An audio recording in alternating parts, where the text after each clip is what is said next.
Okay, part 5, addressing the fermentation of the present rebellion, published by the Living Stream Ministry in the 1990s, authored primarily by Brother Witness Lee, accusing especially 4 brothers of rebelling: John Ingalls, Joseph Fung, John So, and Bill Mallon.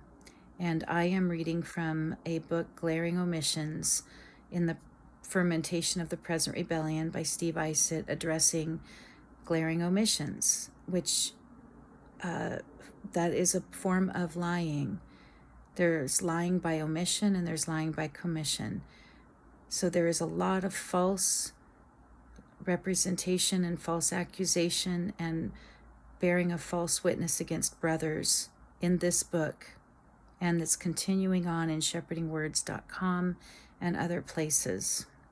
Okay, so this point, a glaring omission, is the claim that the brothers were against the new way, but they're omitting facts that are represented in Brother Steve Isitt's book. So on page 51 in Fermentation, we'll just call it that now, Fermentation, is a claim indicating that the brothers were not for the new way to build up the churches. In reading the accounts of these consecrated brothers to the Lord's recovery, it is easy to understand why they became alarmed over serious developments in, quote, the Lord's new move, and why they began to meet together to discuss those developments and eventually to speak out concerning them. Fellowship, that's not rebellion. Only if you think that no one should have any concerns, and any concern is rebellious. But that is culty, to think that if you have a concern, then you are rebellious. Anyway, okay.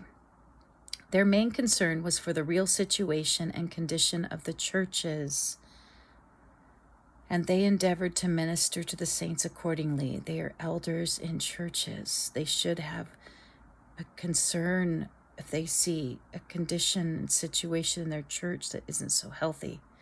Okay. It was said they were not for the new way in the churches and that they were ambitious, yet their own accounts tell otherwise, that they were indeed for the new way and that they were also for the building up of the church and the churches. The following excerpts show their supportive position for the new way before the disturbing elements from LSM began to arise in the implementation process of the new way that forced them into a different and unpopular stance. John Ingalls said, "That afternoon I went to Brother Lee's apartment according to our appointment. My desire was to assure him that I was not opposing his burden as set forth in the main points of the new way as it was defined in those days. He had indicated we were indeed opposing. I told him I was absolutely not against the preaching of the gospel by door knocking or by any way, and that I was absolutely not against the practice of home meetings, and that I was not against any other matter he emphasized. Rather, I was for these things. Brother Lee received my fellowship and remarked that he had never had any problem with me. He only felt I should have stayed in Anaheim more and not traveled so much. Our talk ended peacefully, but I was not encouraged." Bill Mallon, in a letter to Witness Lee, said, "You mentioned that Watchman Nee saw in 1937 and 1949 how he saw the new way of practice for the church life, and now it is time for us to fulfill his vision. I truly want to be part of this also and give my absolute and overwhelming support. While we need to fulfill Watchman Nee's and your burden, yet at the same time we must also beware of another side element subtly creeping in. Brother Lee, I have drunk of your spirit, and I absolutely followed spiritual authority and the intrinsic element in the flow of the river, which brought in the mutual life and love of the local churches. But I fear that another thing is coming in. May it be exposed before there is total collapse." Okay. And he goes on. "Is it too much for me to make this honest assumption? Is the one accord which the office promotes the one accord of fellowship, or is it the one accord of lining up with the office? Let me strongly declare that the brothers in the South are committed to doing anything and everything in their power to cooperate with any burden you, Brother Lee, may have. But why this harangue? I know that this is a big recovery, and I feel very happy we are trying to return to the scriptural way and God forbid that I should try to hinder what has been gained already.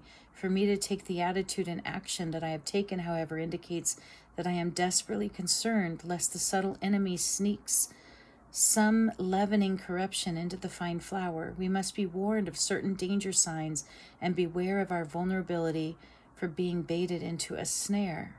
Okay, there's a lot more from Bill Mallon that I'd like to read. But yeah, so that's, those were some of his words. Is that saying he's against the new way, or that he's concerned about certain matters? And if there are concerns, shouldn't we fellowship, brothers and sisters? That's what many of us are now still trying to do. Okay, John So, a letter from John So and 63 leading ones to Witness Lee says, in these days, through the fellowship of the brothers you have sent, the vision of God's New Testament economy and the new move in his recovery have been renewed and strengthened in us. Furthermore, through the sweet fellowship with the brothers, a deep desire for fellowship with all the brothers in the Lord's recovery has been awakened in our hearts. We further agree to practice the church life in our locality absolutely in the new way, to build the church in, through, and based upon home meetings, to get every member used to functioning without any idea to depend on any giant speakers. So they wrote that to Brother Lee. How is that being opposed to the new way? John Ingalls also said, on the weekend of January 27th to 29th, 1989, Brother Lee had a conference in San Diego. He believed he had discerned the reason why some of the older elders and co-workers had some concerns regarding his work and the local churches, and he enunciated his feelings in one of the conference meetings. He spoke as follows, quote, so today let me tell you the problem among us is this. There is a kind of consideration among the older co-workers, not all but some. There is a kind of consideration, where shall they be? Brother Lee was the one who brought the recovery to this country and was the one who, through the Lord's ministry, brought many of the older co-workers into the recovery. But now this one who brought the recovery to this country is seemingly deviating. Deviating from what? Into what? That's right, deviating from the old into the new. Now some of the co-workers have to consider where they should be. Shall they remain in the old, or shall they go forth into the new? Go forth? To say this is easy, you have to pay a price, especially the older ones. They have made a success in the recovery according to the old way, but now the old way was annulled. What shall we do? If you were them, surely you would consider. I must tell you, this is the root of all the troubles among us today. All the other things are on the surface. The root is here, now you know.